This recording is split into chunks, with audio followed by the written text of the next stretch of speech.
Que vamos a leer hoy, ¿verdad? Romanos 5 del 12 al 14. Tres versículos, no dos, tres. Bueno, vamos para allá, porque el 12 también se cuenta. Dice así la palabra de Dios. Dice, por tanto, como el pecado entró en el mundo por un hombre, y por el pecado la muerte, así la muerte pasó a todos los hombres por cuantos todos pecaron. Pues antes de la ley había pecado en el mundo, pero donde no hay ley no hay inculpa de pecado. No se culpa de pecado, perdón. No obstante, reinó la muerte desde Adán hasta Moisés, aun en los que no pecaron a la manera de la transgresión de Adán, el cual es figura del que había de venir. Hasta el 14. Okay.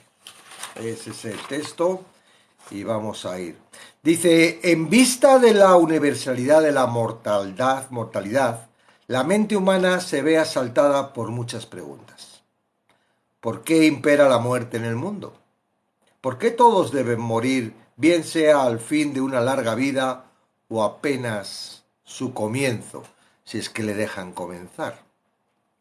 ¿Cómo llegó la muerte a convertirse en un triunfador invicto e invencible sobre la humanidad? Pablo da la respuesta a esas preguntas en el texto correspondiente a este capítulo.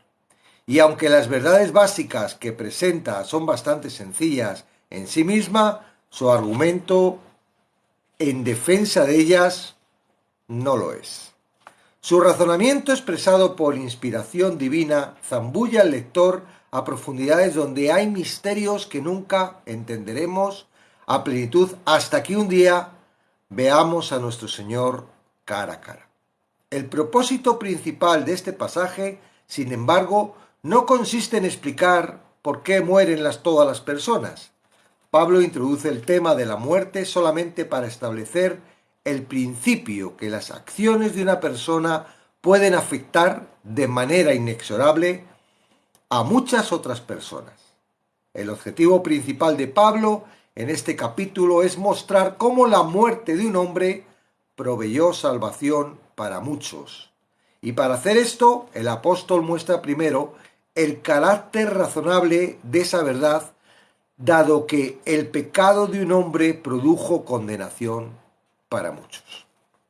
El argumento de Pablo se compone de 4 elementos o fases lógicas. El pecado entró en el mundo por medio de un hombre, la muerte entró al mundo por medio del pecado, la muerte se propagó a todos los hombres porque todos pecaron, y la historia comprueba que la muerte reina sobre todos los hombres. En el caso de Adán, fue que el pecado entró en el mundo por un hombre. Es importante notar que Pablo no está diciendo que el pecado se originó con Adán, sino solamente que el pecado en el mundo, es decir, en el campo de la experiencia humana, empezó con Adán. El pecado tuvo su origen con Satanás, quien peca desde el principio. Pablo no está hablando de pecados en plural, sino del pecado contra tal, como tal. En este sentido, pecado no representa un acto de injusticia en particular, sino más bien la propensión inherente a la injusticia. No se trata de los muchos otros actos pecaminosos que Adán llegó a cometer durante su vida, sino la naturaleza de pecado que yacía en su interior y que él llegó a poseer a causa de su primera desobediencia, lo que él transmitió a su posteridad. Adán representa a toda la raza humana que descendió de él, sin importar toda la cantidad de grupos en que esté dividida.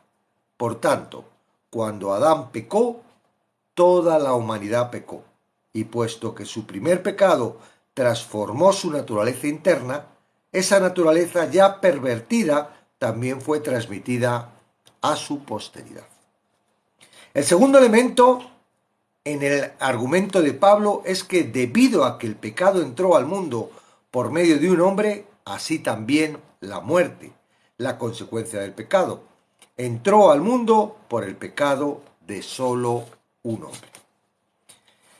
Dios no creó a Adán como un ser mortal, es decir, sujeto a la muerte, pero él advirtió de manera explícita a Adán que su desobediencia al comer el fruto del conocimiento del bien y del mal le sujetaría a la muerte. Hasta los recién nacidos pueden morir, no a causa de haber cometido pecados, sino porque tienen una naturaleza de pecado cuya consecuencia última es la muerte. Un ser humano no se convierte en pecador cometiendo pecados, sino que más bien comete pecados porque es un pecador por naturaleza. El pecado trae varias clases de muerte a los hombres. La muerte es separación, y la primera muerte de Adán fue su separación espiritual de Dios, la cual Adán experimentó inmediatamente después de su desobediencia. Una segunda y obvia clara muerte que el pecado trae consigo es la física, aquella separación definitiva de nuestros semejantes. Aunque Adán no perdió de inmediato su vida física, quedó sujeto a la muerte física desde el mismo momento en que pecó. Una tercera clase de muerte que trae el pecado es la eterna, una extensión infinitamente mayor que la primera. En las Escrituras se hace referencia a ella como la segunda muerte.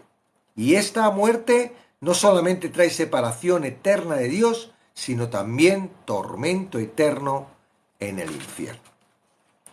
El incrédulo tiene razón para temer todas esas tres clases de muerte.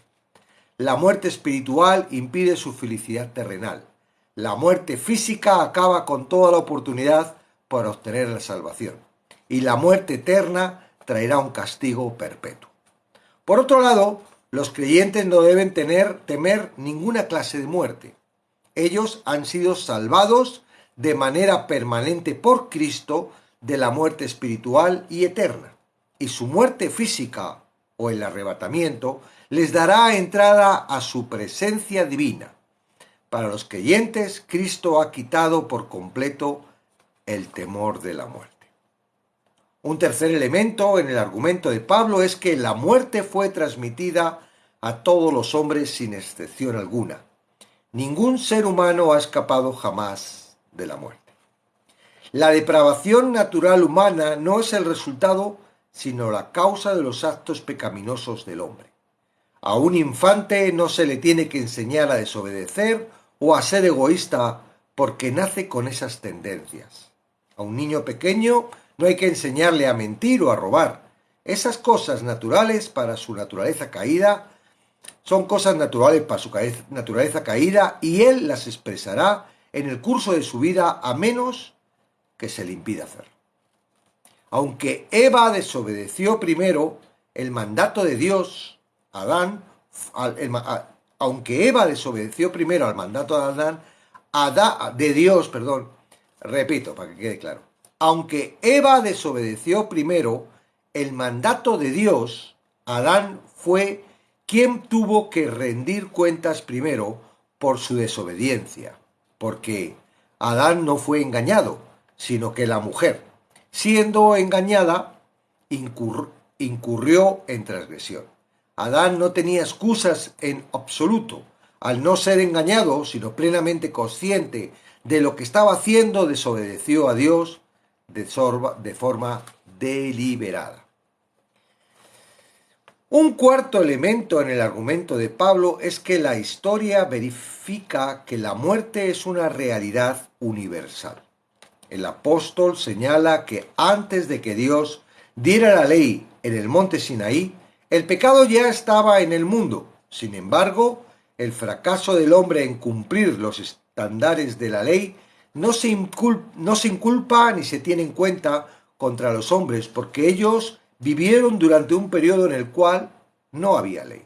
No obstante, puesto que porque reinó la muerte desde Adán hasta Moisés, esto es, La muerte fue universal a pesar de que no había ley. Es obvio que los hombres seguían siendo pecadores. No fue debido a los actos pecaminosos de los hombres como transgresiones de la ley mosaica, con la cual no contaban todavía, sino debido a su naturaleza pecadora, que todos los hombres desde Adán hasta Moisés estuvieron sujetos a la muerte. Como Adán y Eva fueron expulsados del huerto del Edén después de haber pecado, no tuvieron oportunidad de desobedecer de nuevo la única provisión de Dios. Ya no tenían acceso al árbol de la ciencia del bien y del mal, así que como ninguno de sus descendientes jamás lo ha tenido. En consecuencia, ha sido imposible que cualquier ser humano, bien sea antes o después de Moisés, haya pecado a la manera de la transgresión de Adán. No obstante, en lo concerniente al principio de solidaridad humana, Adán fue un tipo o figura de Jesucristo. Esa verdad se convierte en la transición de Pablo hacia el glorioso evangelio de salvación del pecado que Dios ofrece a la humanidad caída por medio del que había de venir su amado Hijo. La verdad es que no hay algo tan, digamos, algo que dé pensar más a los hombres, a la humanidad, que el hecho de la muerte, ¿verdad? Aunque queramos decir, no, yo no tengo miedo a la muerte, yo no pienso en la muerte, yo no... Todos tenemos una sensación clara y definida de que algún día nos va a llegar. A veces nos llega por sorpresa, nos llega todavía, nos llega alguno por sorpresa, nos llega por sorpresa, no nos damos cuenta. Otros es más lenta, ¿verdad? Y aún tienen el juicio del médico cuando dicen, usted tiene esto y no va a durar más de tanto. Claramente no hemos visto a ninguno que se libre, ¿verdad?, de la muerte, y todos tenemos ese concepto. El otro, el de ¿qué pasa después de la muerte? Bueno, pues dependiendo de tu astucia, dependiendo de lo que leas, dependiendo de lo que creas, dependiendo de lo que quieras creer, pues puedes librarte o no te puedes librar, digamos, de una interrogante, ¿verdad?, que hasta ahora, si no es a través de la fe, no se puede demostrar. Entonces, bueno, esas incógnitas y esa incomodidad que el hombre tiene, pues les hace vulnerable a la hora de poder hablar del Evangelio. Porque nosotros lo tenemos presente, claro. Los beneficios del Evangelio es que no solo es que cuando mueras vas a ir a vida eterna, ¿verdad?, con Dios, y te vas a librar de una condenación eterna en el infierno, sino que desde el mismo momento en el que tú aceptas a Jesucristo, empiezas a tener vida espiritual, que ese es otro de los grandes beneficios de esta vida. Es imposible, y lo digo por la experiencia vivida. Tengo 62 años y... 62 años, sí.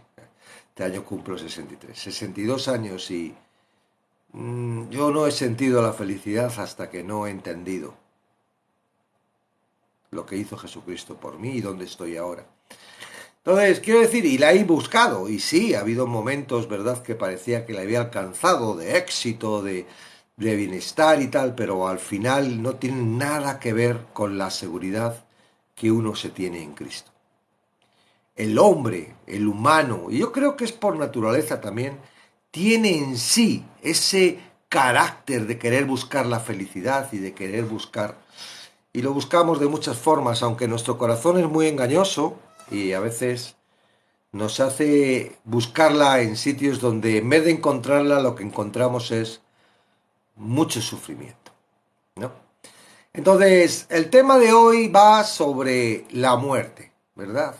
Y la muerte a veces, sobre todo los religiosos, los que no conocen la Biblia o los que la conocen y la critican, dicen, vaya, qué mal rollo, ¿no?, tener que pagar por lo que hizo Adán.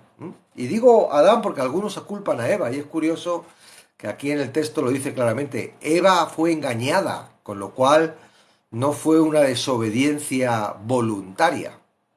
En realidad, ella mintió, o sea, desobedeció como podemos desobedecer cualquiera de los cristianos genuinos, por mucho que te creas, en ese sentido. Ahora Adán no fue engañado, Adán directamente sabía.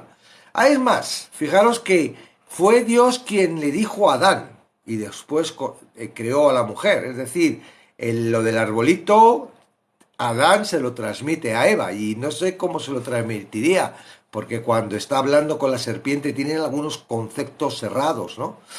Está en el centro del huerto y en el centro del huerto no estaba el árbol de la sabiduría del bien y del mal, estaba el árbol de la vida. Ni tocar, Dios no dijo que no tocara, simplemente que no comiera. Entonces digo que, ¿qué culpa tenemos nosotros de lo que haya hecho Adán? Y bueno, pues es que realmente nosotros no tenemos culpa, igual que no tienes culpa de haber nacido con los ojos que han nacido o con la cara porque vienes genéticamente de de la comunicación, de la transferencia genética, ¿verdad? Pero no solo se transmite el color del pelo, los ojos, ¿verdad? La belleza, o también se transmite el aspecto espiritual. Y es algo que no digamos, bueno, algunos no. Por mucho bueno que sean los padres, los hijos nacen con esa naturaleza. Y lo ves que cuando todavía no son conscientes, efectivamente los niños no le tienes que enseñar a mentir, no le tienes que enseñar a engañar. Y es más, por ahí dicen, es que hasta que no saben y no son conscientes no tienen pecado. ¿No? ¿Quién le enseña, no? Que cuando les pillas se esconden. ¿Quién le ha dicho que lo que está haciendo está mal? Si empezamos a enseñarles cuando empiezan a hacer cosas malas. Pero ellos se esconden antes de que tú le enseñes que eso es malo. Entonces, innatamente, de naturaleza, igual que, ¿verdad? Un león nace con el instinto de león. Hay una historia en África, una tribu, pues el padre de un niño de allí de la tribu mató a un leopardo y era una leoparda y tenía una cría y le dieron la cría a los niños para que jugara con ella, ¿no? Entonces le dijeron, mira niños, mientras que no le deis de comer carne, que no pruebe la sangre, darle sopitas, darle cositas así, no hay ningún problema, este leopardo va a ser inofensivo. Y los niños jugaban y tal, y el jefe de la tribu, el que sabía más, el que dirigía, cuando vio a los niños jugar con ese bicho, quiso matarlo. No, por favor, no lo mates. Mi padre me ha dicho que mientras que no le demos de comer carne ni sangre, no va a haber problema, es como un gatito. Y bueno, pues no sé por qué este hombre no lo hizo, ¿no? Porque va diciendo, esto es un peligro, esto es un peligro, esto es un peligro. Pero algo pasó que no lo dijo. Y el leopardo creció. Y el leopardo era como un gato grande y amaba a los niños, jugaba con ellos.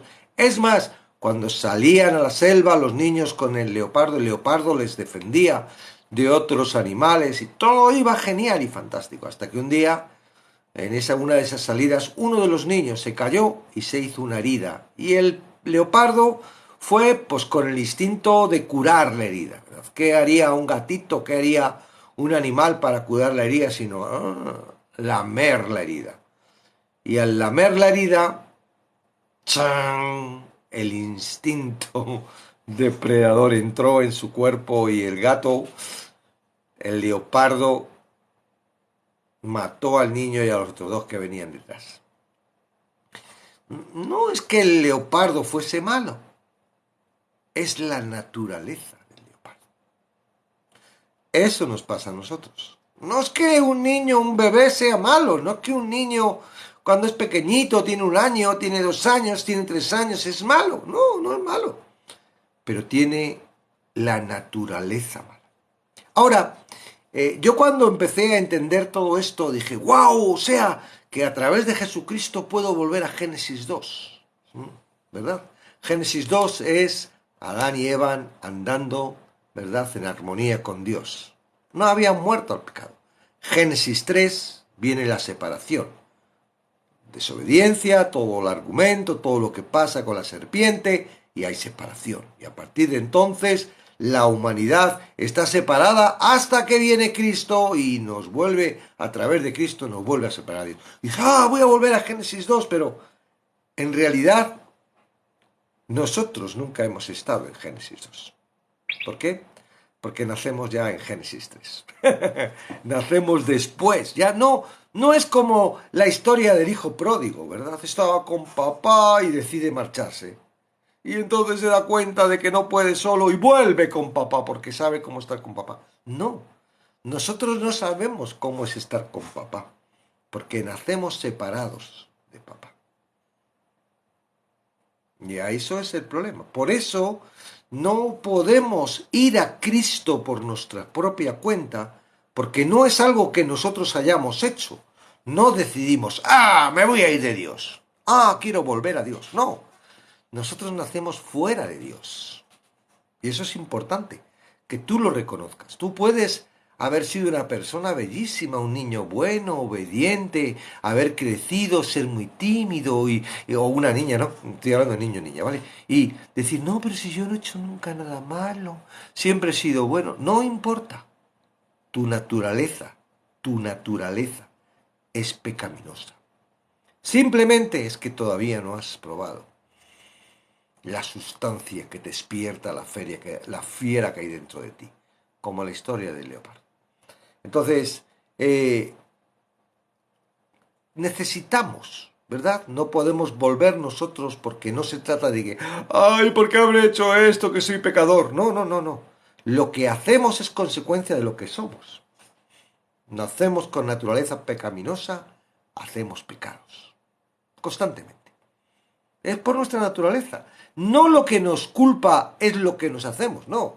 Lo que nos hacemos es la consecuencia de lo que somos. Entonces, en realidad, el problema no son los pecados. El problema es el pecado, lo que nos separa de Dios.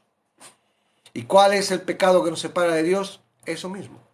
Estar separado de Dios. Claro, uno se da cuenta y dice, pues quiero volver a Dios. Pero es que resulta que nosotros, por más que hagamos, no podemos volver a Dios. ¿Por qué? Porque para juntarnos con Dios tenemos que ser tan santos como es Él. No vale un poquito. No vale con obedecer a veces y otras veces no obedecer. No vale con... No puede ser. Entonces, por eso la ley, que es el elemento, y vamos a ir viendo, hace que las personas crean que a través de ser bueno, a través de cumplir la ley, a través de esforzarse, a través de... se creen que pueden alcanzar la salvación, es decir, el estar al lado del Padre, y eso es imposible. Al contrario, la palabra dice que eso es un estorbo, porque en realidad lo que estás haciendo es desechar lo que Él hace para que tú puedas volver. Desechas a Cristo. No puedes, y como no puedes, encima que no puedes, desechas a Cristo.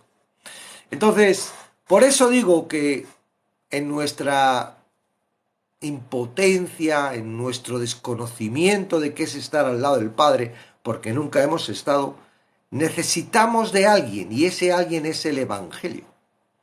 Por eso Jesús dice, el reino de los cielos se ha acercado, ya se acercó con los profetas, ¿verdad? Y estuvo ahí hablándoles y diciéndoles. Y hubo personas que seguro que creyeron y fueron salvas porque creyeron que iba a llegar esa gracia, que iba a llegar ese Mesías, que iba a morir por el pueblo, y su esperanza estaba puesta y tenían la seguridad absoluta de que por sus propias fuerzas no podrían alcanzar nada, que todo era por la gracia y por esa esperanza por Cristo.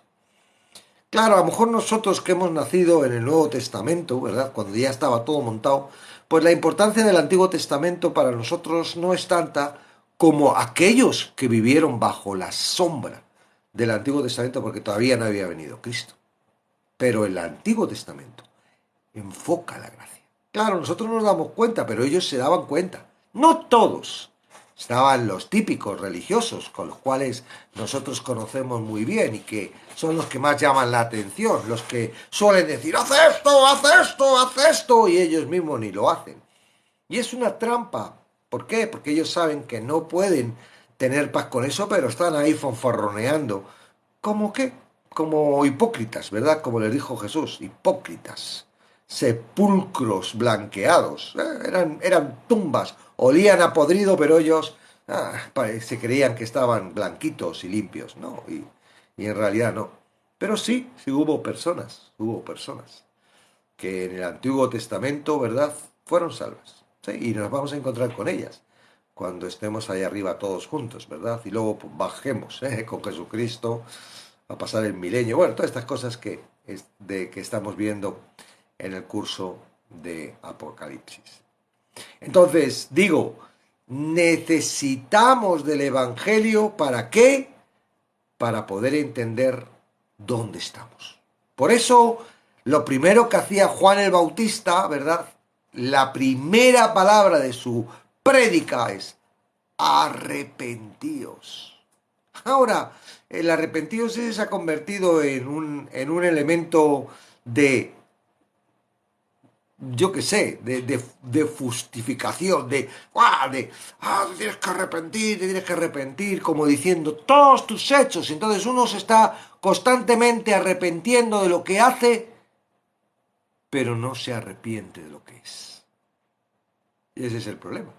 Porque si tú no te arrepientes de lo que eres, de naturaleza pecaminosa, nacido totalmente separado de Dios, tu naturaleza, tu corazón te está engañando.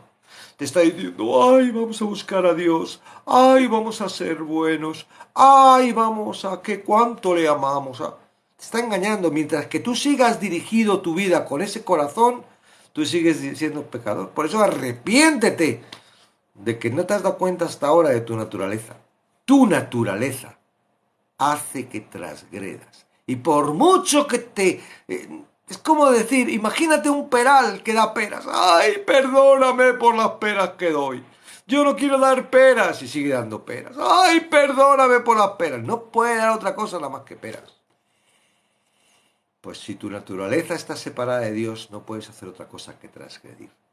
Por mucho que tu corazón te lleve a Jesucristo, por mucho que tu corazón crea en Dios, por mucho que tu corazón te haga hacer cosas buenas, si tu naturaleza es pecaminosa, ahí es donde está el Evangelio.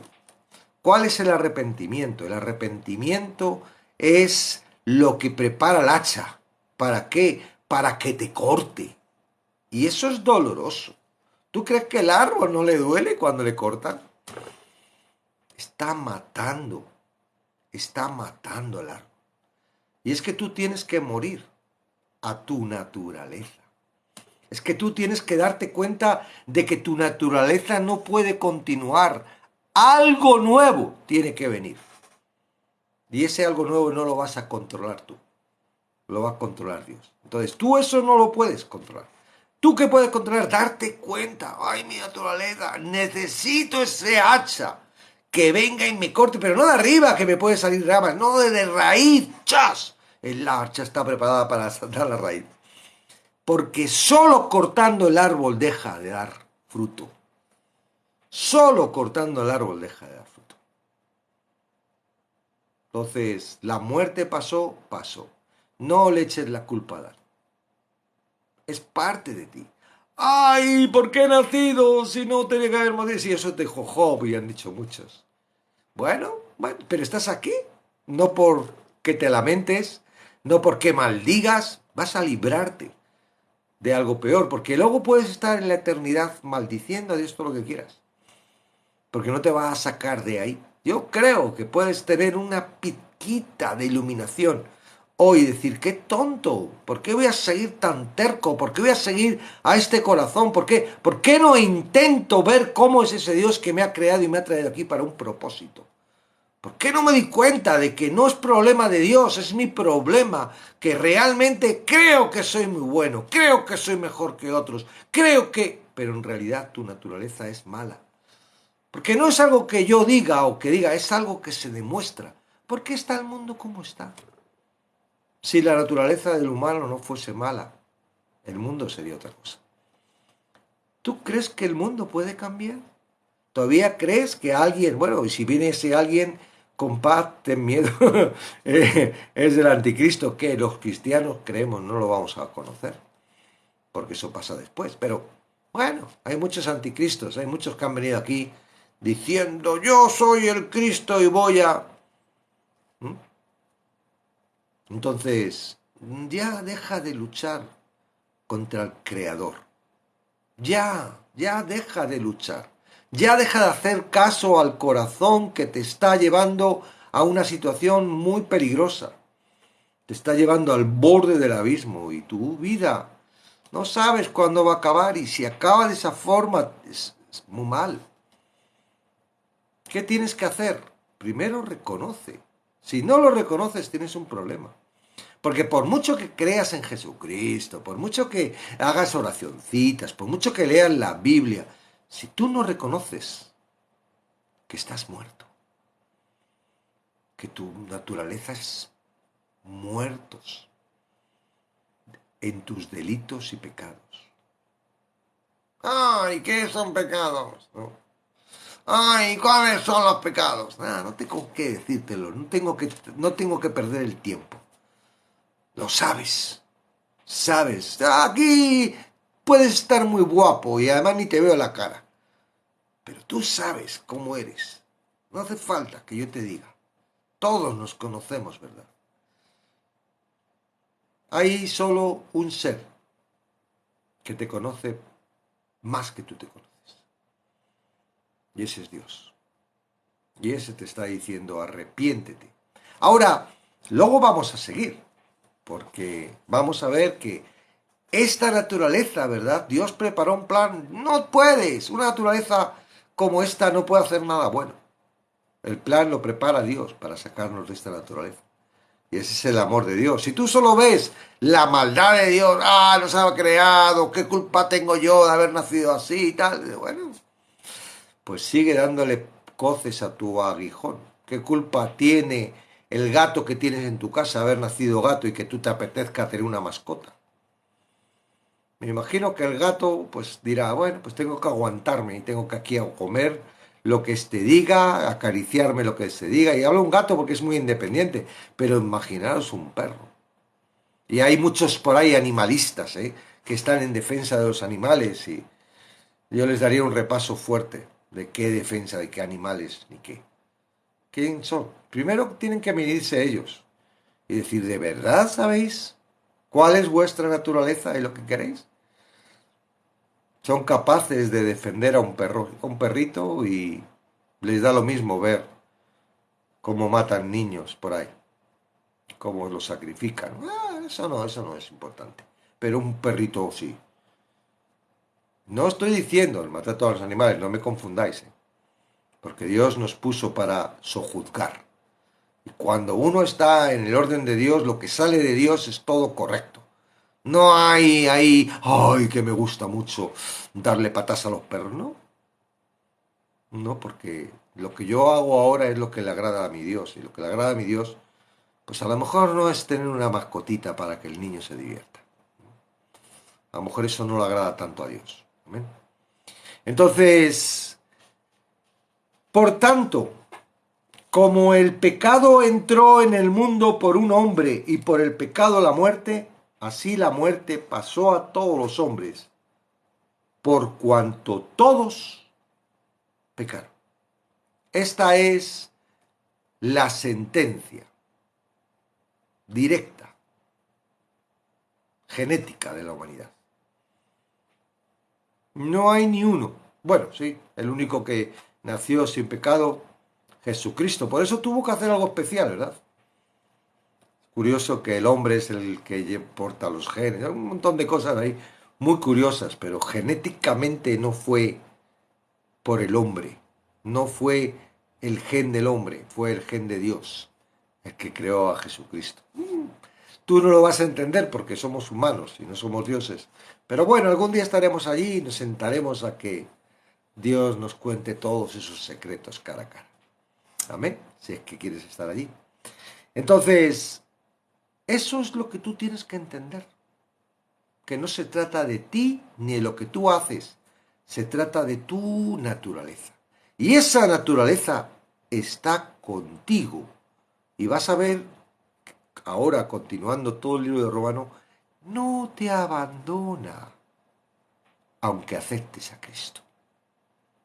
Pero eso va a ser un tema más adelante. Pero quiero decir que, ay, no, porque he aceptado a Cristo, mi naturaleza ha cambiado, ahora soy muy bueno, y sigues dirigiéndote por un corazón engañoso, creyendo que ahora eres muy bueno porque has aceptado a Cristo. Cuidado, cuidado, que el corazón es engañoso, estés en Cristo o no estés en Cristo. Porque la naturaleza, hay dos naturalezas, está tu naturaleza y está la naturaleza de Dios. Ahora dice que cuando tú aceptas a Cristo, tienes la mente de Cristo, no que tu mente se convierta en Cristo. No, tú sigues teniendo esta mente humana que tienes que desechar y que también trabaja Pablo con todo eso y que vamos a ir viendo. Entonces, lo que sí tienes que darte cuenta es que tu naturaleza es un poco a desconfiar. Tu naturaleza, no te creas, bueno, no te creas. Por eso la humildad es tan importante dentro del cristiano. Uno de los frutos, una parte del fruto del Espíritu, ¿verdad? Tiene que ver con, dice, amor, gozo, paz, paciencia, benignidad, bondad, fe, mansedumbre, templanza, ¿verdad? Pero hablamos de, tú tienes que, dice, la humildad de Cristo y hay que ser humildes, ¿verdad? Y vemos las bienaventuranzas y cómo las bienaventuranzas nos llevan a pobres en espíritu, llorar. Hay una, ¿por qué? Porque tú no, tu corazón quiere ser grande, tu corazón quiere ser grande y tu corazón es siervo. Tú tienes que aprender a ser siervo. Que tu corazón se aprenda a ser siervo. Va a estar incómodo. ¿Tú crees que los siervos, cuando existían, bueno, aún así, siguen, ¿verdad? Tú eres una criada, un criado, y aunque tú vas a trabajar, ¿verdad? Para ganar dinero, tal, no, te gustaría no tener que ir, ¿verdad? Y hacer eso y que te dieran el dinero. Tú no vas por amor. Así le pasa al corazón. El corazón, el beneficio que tú tienes de Cristo, esa vida eterna, Él no lo va a recibir. Y por mucho que te le digas, no, es que luego vas a resucitar glorificado, el corazón ni se lo cree. Entonces tienes que asumeterle a tu corazón a esa esclavitud, a esa servidumbre, porque el corazón sabe que no se va a librar de la muerte física, al no ser que venga Jesucristo y nos sea arrebatado. Entonces ahí ya no es que se libre de la muerte física, es que va a ser transformado.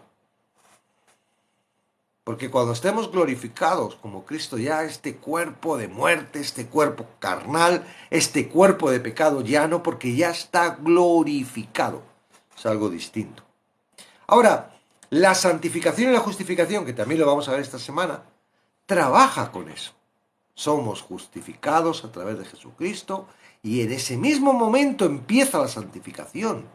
Somos santos, apartados para Él, pero hay un trabajo que Dios comienza y que Él va a terminar en nosotros. Ahora, nosotros somos conscientes y podemos dejar que Él trabaje o podemos ser un estorbo. Muchas veces somos estorbo, porque como Abraham queremos ayudar a Dios. ¡Ay! Es estéril. ¡Ay! No puede tener hijos. Bueno, me acuesto con la criada. Una egipcia.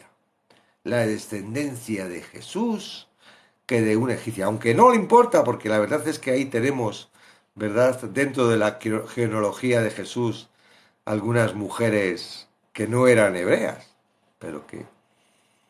Pero, ¿quién le mandó a hacer eso? ¿Se lo dijo Jesús? ¿Se lo dijo Dios? Abraham, vamos, échame una manita. No, fue porque, oye, me están llamando padre enaltecido y no tengo ni un hijo. Tienen más hijos todos mis criados y mis siervos que yo. Esto tiene que cambiar. Siervo, vaya bendición con que te va a hacer Dios, como las estrellas de mar. Ya lo veo. Sara estéril, viejita, tú viejito. Anda ya. ¿Y qué te parece cuando le cambia el nombre? Padre de multitudes. Y no tenía ninguno porque el hijo que había tenido no valía. Ismael.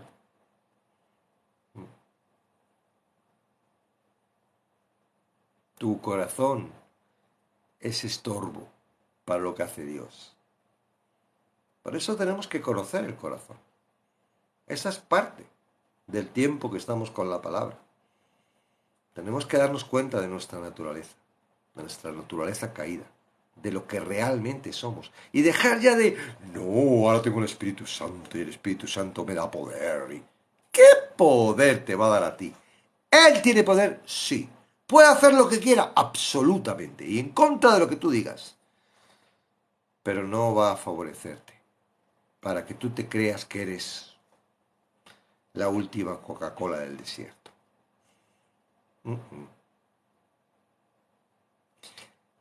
Que yo, decía Juan el Bautista, que yo mengüe para que él crezca. ¿Cómo puedes menguar? Dándote cuenta de tu naturaleza. No creyéndote todo lo que te dicen desde el púlpito muchas veces. Hijos de Abraham, hijos de Dios renacidos, con el Espíritu Santo vosotros sois la estirpe de Dios. ¿Cómo?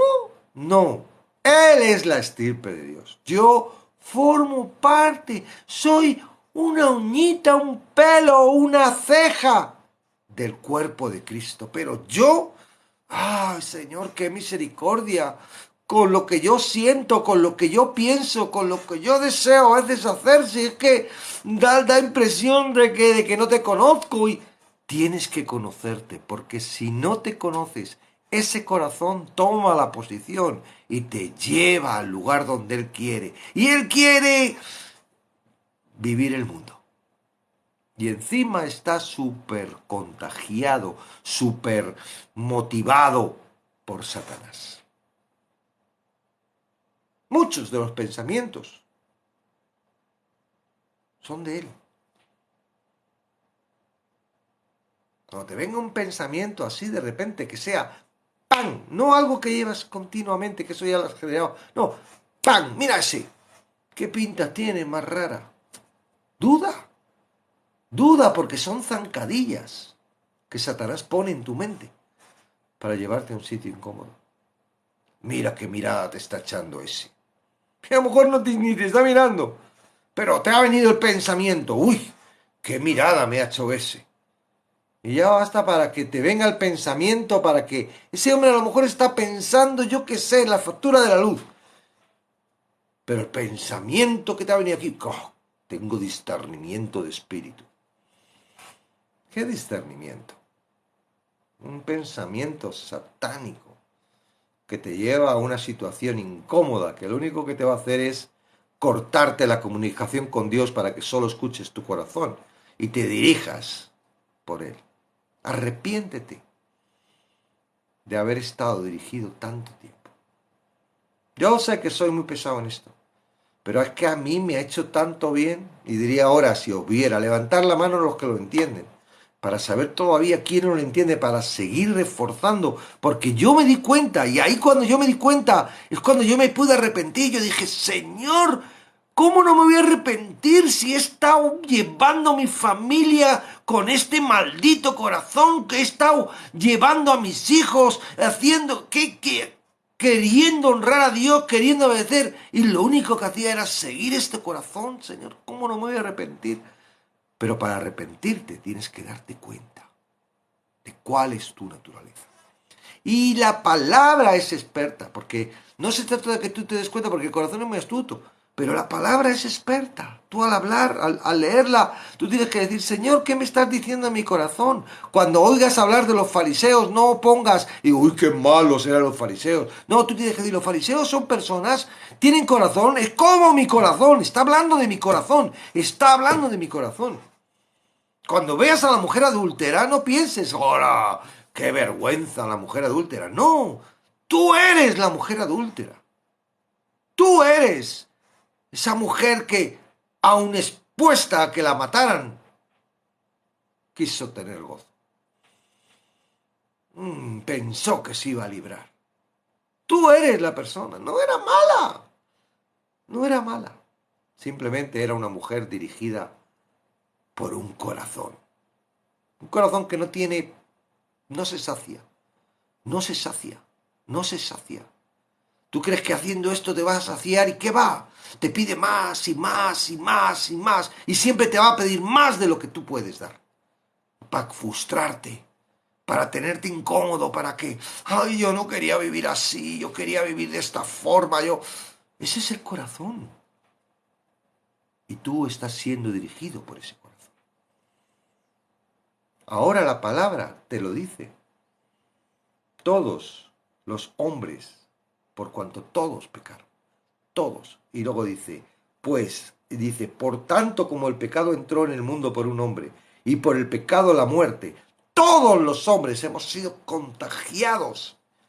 Tenemos lepra. No hay forma de quitarla por nuestra propia cuenta. Solo acercándonos a Jesús. Somos ciegos y por más que vayas al médico no vas a poder ver la vista. Solo Jesús es el que puede darte la vista. Somos como la mujer esa que tenía flujo de sangre y lo había gastado todo, lo había intentado todo. Claro que tú lo has intentado. Has intentado ser feliz, has intentado hacer las cosas bien, has intentado, y dependiendo de tu edad, porque si eres joven todavía, estás intentándolo. Yo entiendo a los jóvenes, porque yo he sido joven y yo cuando veía gente hablando así, mira, yo lo puedo todo, y no escuchaba. He tenido que encontrarme con el dolor. He tenido que encontrarme con la ruina. He tenido que encontrarme con los cerditos, con el hambre. Para darme cuenta, tenían razón.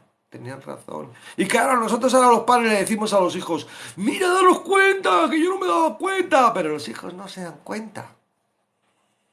Porque, ay, qué complicada es la juventud, dice en uno de los proverbios. Ay, juventud, qué muy fuerte. Bueno. Ahora, ya vas viendo los dientes al lobo. Ya estás viendo, ya te has separado de tu matrimonio, tienes hijos de divorcio y ves las consecuencias de lo que ha llevado tu corazón y el corazón del otro y que están pagando tus hijos por culpa de las decisiones que habéis tomado por amor y por desamor. Y ahora te das cuenta y vas viendo los... Ahora es cuando tú dices, wow, esto que ha pasado, ese es tu corazón, esa es tu naturaleza. Ahora te da tiempo a decir, uy, y pon a pensar todo lo que has hecho tu vida dirigido por ese corazón. Ay, claro, por esto hice esto, por hizo esto y esto, y al hacer esto, tú ahora tienes cabeza para reaccionar porque ahora tienes la mente de Cristo, y Cristo te va a ayudar. ¿A qué? A que te des cuenta de tu naturaleza, para que te arrepientas. No hay más, Él no quiere. Dios no te está diciendo, sé bueno, sé obediente, tienes que ser santo. No, Él te dice, mira, arrepiéntete. Arrepiéntete. No puedo trabajar contigo si tú no te das cuenta de tu naturaleza. Estoy intentando trabajar contigo y estás en contra mía. Hay algo que está en contra de lo que yo quiero hacer para ti. Crees que soy tu enemigo y yo vengo a trabajar en ti.